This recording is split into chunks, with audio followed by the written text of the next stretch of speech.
नमस्कार। आज के इस यमुना जल समझौते के एमओए के अवसर पर आदरणीय केंद्रीय गृह एवं सहकारिता मंत्री सम्माननीय अमित शाह जी, हमारे हरियाणा के यशस्वी मुख्यमंत्री नायब सिंह जी और हमारे माननीय केंद्रीय जल शक्ति मंत्री CR पाटिल साहब, सभी अधिकारीगण, आज का ये दिन दोनों प्रदेशों के ये बहुत महत्वपूर्ण दिन है। ये दिन इतिहास में स्वर्ण अक्षरों में लिखा जाएगा। ये समझौता दोनों प्रदेशों के करोड़ों लोगों एवं आने वाली पीढ़ियों की आशाओं और आकांक्षाओं का पूरा होने की दिशा में ऐतिहासिक कदम है। सबसे पहले मैं देश के यशस्वी प्रधानमंत्री श्री नरेंद्र मोदी जी का प्रदेश की समस्त जनता की ओर से उनका हार्दिक आभार व्यक्त करता हूं और अभिनंदन करता हूं।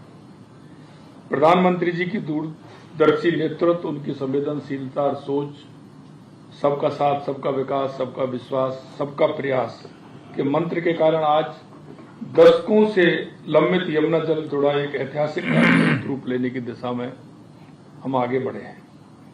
प्रधानमंत्री जी सदैव ये मानते रहे हैं कि जल एक केवल संसाधन नहीं, जीवन और भविष्य की गारंटी है।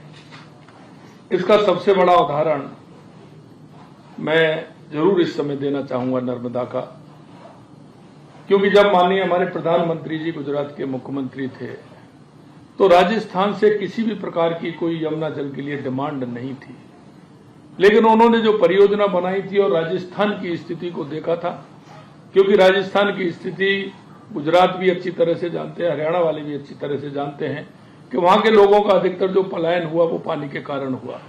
तो माननीय हमारे यशस्वी प्रधानमंत्री जी ने 2003 के अंदर बिना मांगे राजस्थान के बाड़मेर और जालौर के लिए हमें नर्मदा का पानी दिया और उसके बाद पानी देने के बाद हमारे यशस्वी हमारे मुख्यमंत्री भैरव सिंह शेखावत जी अहमदाबाद जाकर के माननीय प्रधानमंत्री जी का धन्यवाद दिया इस बात के लिए कि उन्होंने हमारे को नर्मदा का पानी राजस्थान के लिए दिया। ये एक ऐसा उदाहरण है कि जो एक दूसरे की दिक्कतों को देखते हुए और पानी की उसको देखते हुए एक दूसरे प्रदेश का सहयोग जिस तरह से किया है। केंद्रीय गृह एवं सहकारिता मंत्री माननीय अमित शाह जी के प्रति भी मैं विशेष आभार व्यक्त करता हूं कि उनके नेतृत्व में राजस्थान, हरियाणा नहीं, पूरे देश के अंदर इस तरह की जो जल के लेकर के जो समस्याओं सारी को समाधान करते हुए माननीय गृह मंत्री जी आगे बढ़ रहे हैं। आपने दोनों राज्यों के बीच एक सेतु बनकर संवाद को सतत बनाए रखकर और हर कठिन पड़ाव और संरक्षक की भूमिका निभाकर इस समझौते को संभव बनाने में जो भूमिका निभाई है वो सदैव स्मरणीय हो रहेगी। मैं केंद्रीय जल शक्ति मंत्री CR पाटिल जी का भी आभार व्यक्त करता हूं कि जिन्होंने इस महत्वपूर्ण परियोजना को आगे बढ़ाने में सक्रिय भूमिका निभाई है। मैं हरियाणा के मुख्यमंत्री नायब सिंह सैनी जी को भी सहयोग के लिए हृदय से प्रशंसा करता हूं।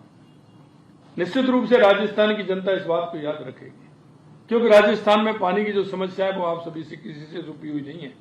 ये समझौता दोनों राज्यों की पारस्परिक विश्वास, सहयोग और साझा विकास की भावना को उत्कृष्ट उदाहरण है।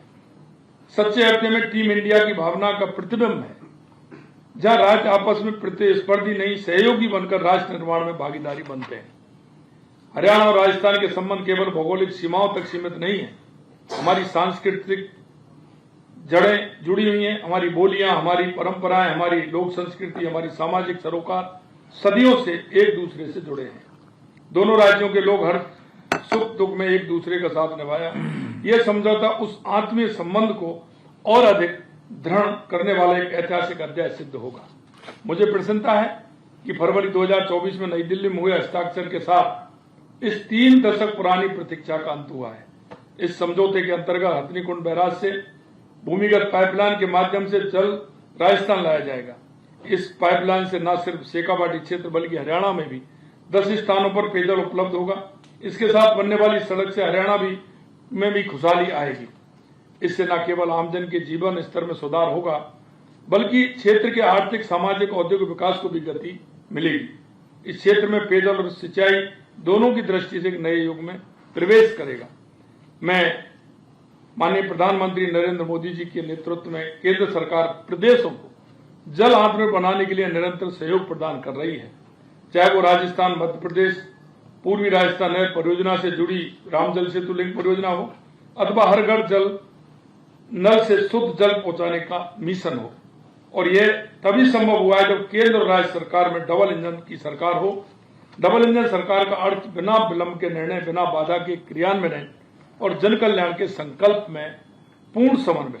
आज का ये एमओए इसी डबल इंजन की शक्ति और गति का प्रत्यक्ष प्रमाण है। अंत में मैं कहना चाहता हूं कि एमओए केवल दो राज्यों के बीच का प्रशासनिक करार नहीं है, बल्कि सहकारी संघवाद की भावना और प्रधानमंत्री नरेंद्र मोदी जी के जल सुरक्षित भारत के स्वप्न का एक ऐतिहासिक अध्याय है।